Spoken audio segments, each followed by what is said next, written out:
بسم اللہ الرحمن الرحیم اللہم صلی علی محمد وآل محمد۔ الحمدللہ کتاب تحفہ رضا کا رسمی اجرا ہونے جا رہا ہے۔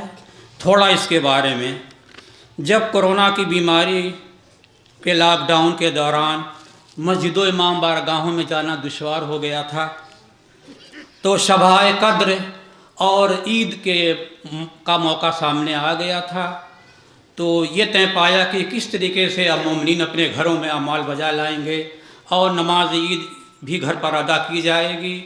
تو خطیب اصل عالی جناب مولانا الحاج مہدی حسن صاحب وائز نے مجھے مہمیز کیا کہ ماسٹر صاحب اعمال اور روزے عید کے پر مشتمل 2 ورقے شائع کر دیے جائیں۔ بجٹ کی فکر آپ نہ کیجیے گا، آپ اس کام کو انجام دے دیجئے۔ میں نے ماہ رمضان میں بڑی ہمت کر کے 2 دنوں کے اندر 1000 ورقے چھپوا کر کے 600 گھروں میں تقسیم کروا دیے، جو ہماری آبادی میں تقریباً بنتے ہیں۔ اس کے بعد یہ سلسلہ جاری رہا، ہر ماہ یہ ورقے کا نکالنا جاری رہا۔ میں کسی نہ کسی سے گزارش کرتا کہ بھائی اپنے والدین کے لیے، مرحومین کے لیے 1200 روپے دے دیجئے، 1000 ورقے شائع ہو کر کے تقسیم ہو جائیں گے۔ الحمدللہ لوگ آمادہ ہوتے رہے اور ورقہ چھپتا رہا۔ جس مہینے میں کوئی نہیں ملا، حقیر نے اپنے والدین کی نیت کر کے چھپوا دیا۔ میں آخر میں اپنے عزیز شاگرد محمد اطہر سلمہ پولیس مین کے پاس گیا، اصلاح کا رسالہ لے کر کے، وہ خریدار ہیں، تو میں نے کہا کہ 1 مہینے کا ورقہ آپ 1200 روپے کا لے لیجئے۔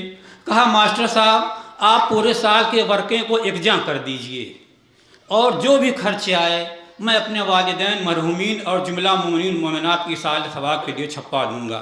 جتنا خرچہ آئے آپ اس کو ترتیب دیجئے۔ بہرحال بامبے آرٹ کے کمپیوٹر میں 12 مہینے کا موجود تھا۔ مزید میں نے اور 17 سورے اور بعد میں زیارات، اور میں نے عالم باعمل آقائے شیخ عباس قمی علیہ الرحمہ کی کتاب مفاتیح الجنان کو اپنا آئیڈیل بنایا، جو کتاب گھر گھر ہے۔ نہ جانے کس خلوص سے اس علامہ نے کتاب تحریر فرمائی کہ آج ہر زائر اپنے بغل میں لے کر کے روضے میں جا رہا ہے۔ کسی نے کہا کہ آقا آپ زیارت میں نہیں گئے، تو اس کے شاگردی نے جواب دیا آپ کی کتاب تو ہر زائر کے ساتھ میں جاتی ہے، آپ کا وہ مرتبہ ہے۔ انہوں نے کہا جب تک میں نے پورے کتاب پر عمل نہیں کر لیا، میں نے کتاب کو شائع نہیں کرایا۔ جتنے اعمال آپ سوچیے اتنی ضخیم کتاب ہے، ہر زیارت، عمل، تاریخ وار۔ تو میں نے اس کو اپنا نمونہ بنایا، اس میں سے تاریخ ولادت و شہادت ائمہ اطہار اس میں سے اخذ کیا۔ ہاں، اس میں شہادہ معصومین کے ولادت اور شہادت کے بارے میں ہے۔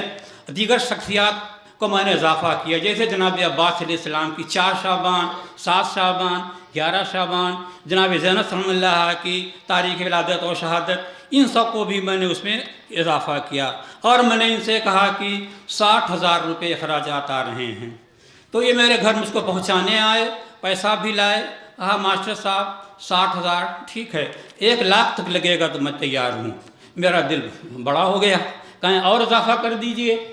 چنانچہ اسی دوران ماہ محرم میں مجھے یہ قسمت نصیب ہوئی کہ دوبارہ میں عراق، ایران، شام کی زیارتوں پر گیا۔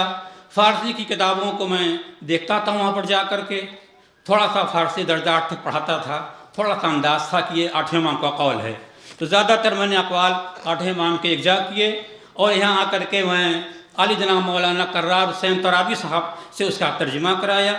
میرے گھر پر وہ آ کر 1 گھنٹہ 2 گھنٹہ بیٹھتے تھے، اور ترجمہ بھی کیا، تقریر بھی لکھی۔ خطیب اصل نے تقریر لکھی، مولانا ناظم علی صاحب قبلہ نے 3 صفحات لکھے، جعفر رضا جوہری صاحب مولانا نے بھی 2 صفحات لکھے۔ اس طرح سے یہ کتاب بڑھتی گئی۔ آخر میں یہ نوبت پہنچی زیارت جناب ام البنین، یہ عام کتابوں میں نہیں ملتی۔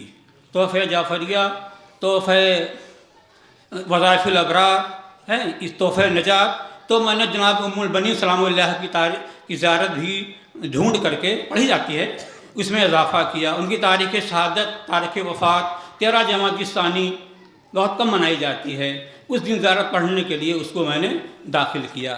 اس طریقے سے اخراجات بڑھتے بڑھتے یہ نوبت پہنچی کہ 50,000 کا اور اضافہ ہو گیا۔ یعنی 1,10,000 میں 1,000 کتاب شائع ہوئی ہے۔ اس لیے اطلاع دے رہا ہوں تاکہ والدین کے لیے یا باقی ساحلیات کے لیے تشویق پیدا ہو۔ محض میرا یہ کہنے کا ہے، قرآنی سوروں 50,000 کا 1,10,000 میں کتاب چھپی، یعنی ایک کتاب کی لاگت 110 روپیہ۔ 110 کس کا نمبر ہے؟ مولا علی کا۔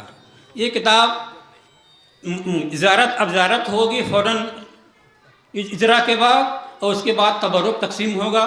کتاب جو ہے وہ گھر گھر پہنچائی جائے گی، اس لیے کہ کچھ لوگ نہیں آئیں تو وہ رہ جائیں گے، کسی گھر کے کئی آئیں تو کئی ہو جائے گی۔ تو انشاءاللہ برہو پروا لفظ یہ جو ہے یہ کہاں سے آیا ہے، میں استاد محترم الحاظ ظاہر جعفری سے میں دریافت کروں گا۔ برہو پروا تو بڑا اچھا لفظ ہے، 12 پورا تو بہت اچھی گنتی ہے۔ اب 12 پورا سے 11 آدمی حج کے لیے جا رہے ہیں۔ میری تمنا ہے کاش کے 12 ہو جاتے، 14 ہو جاتے۔ جو مستطیع ہیں میں وہ خود جانیں، کہتے ہیں حج بڑا مہنگا ہے۔ جو مستطیع ہیں سب جائیں۔ یہ کیوں کہتے ہیں کہ حج بڑا مہنگا ہے؟ 4 لاکھ کے اندر ہے، لوگ کہتے ہیں 7 لاکھ 8 لاکھ، کیوں کہتے ہوں؟ ہر کون چیز سستی کیا کہتے ہیں حج مہنگا ہے؟ 50,000 کی تخفیف ہوئی ہے اس مرتبہ۔ اس سال سرکار نے 50,000 کم کیا ہے حج کمیٹی والوں، ٹھیک ہے۔ میرے سامنے عورتیں ہیں، میرا ذہن تو اب جا رہا ہے چاروں طرف کہ شادی بیاہ میں اتنی زیادہ رسومات کا اضافہ کر دیا گیا ہے۔ مولانا عبدالنواز افری صاحب کہا کرتے تھے مرحوم، رسمیں مٹائیے راحت پائیے۔ جتنی زیادہ شادی مہنگی ہوگی اتنی زیادہ زنا عام ہوگی، یہ ان کا جملہ ہے۔ لہذا میں عورتوں سے گزارش کروں گا یا اور سب سے، شادی میں 1,00,000 روپیہ کم خرچ کریں، بچت کریں، مولا حسین کی زیارت کو جائیں۔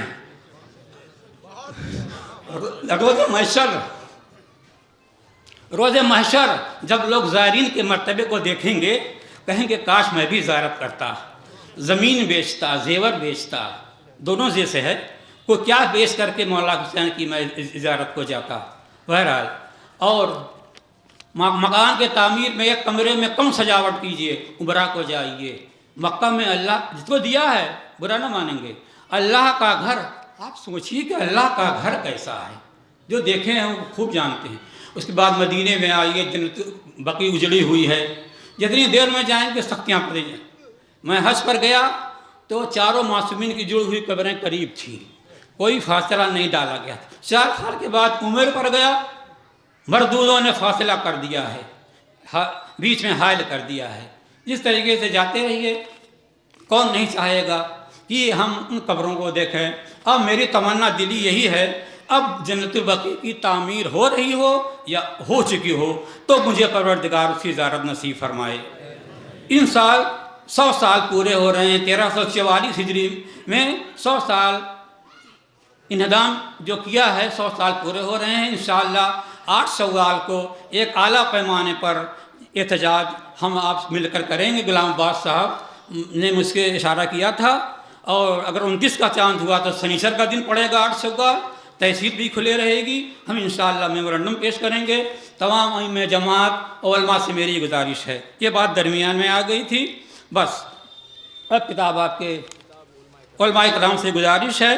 ہاں، اس میں ایک اور بات کے کہتا چلوں کہ یہ میری تو لائن تھی نہیں عربی کی، میں نے علماء سے، امام جمعہ سے بھی رائے لی۔ انہوں نے کہا کہ وہ موٹی جلی جو لکھاوٹ ہو اسی سے آپ فوٹو کاپی کرائیے گا، اور بھی میں علماء سے ہر تقریباً رائے لیتا رہا۔ بہرحال جو خامیاں ہوں گی اسے آپ ضرور بتائیں گے، اس لیے کہ مجھے اگلے ایڈیشن کی آہٹ مل چکی ہے، لہذا جو اس میں کمی ہے کاغذ کی، چھپائی کی، لکھائی کی، چونکہ یہ کام دلی میں ہوا ہے، میری دیکھ ریکھ میں نہیں ہوا ہے، جو کمیاں ہوں گی اسے مجھے علماء تو بالخصوص ضرور مطلع فرمائیں گے۔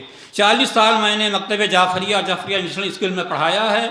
1 سال کے لیے پرنسپل ہوا تھا، تو اس میں لکھ دیا گیا ہے تعارف میں، ریٹائرڈ پرنسپل شیخ ابن حسن۔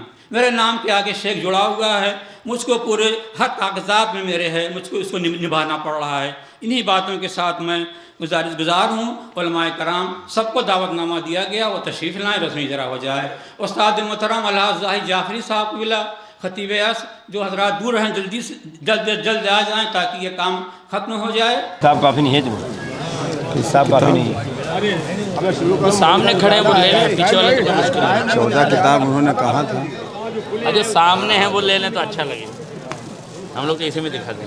تھوڑا سا جانا ہے, جلدی کرو, ٹائم زیادہ ہو رہا ہے.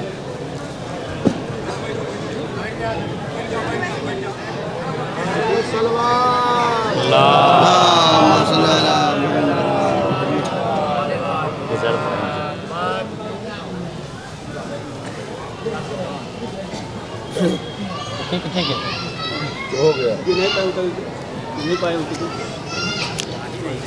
ہو گیا بھائی. زیارت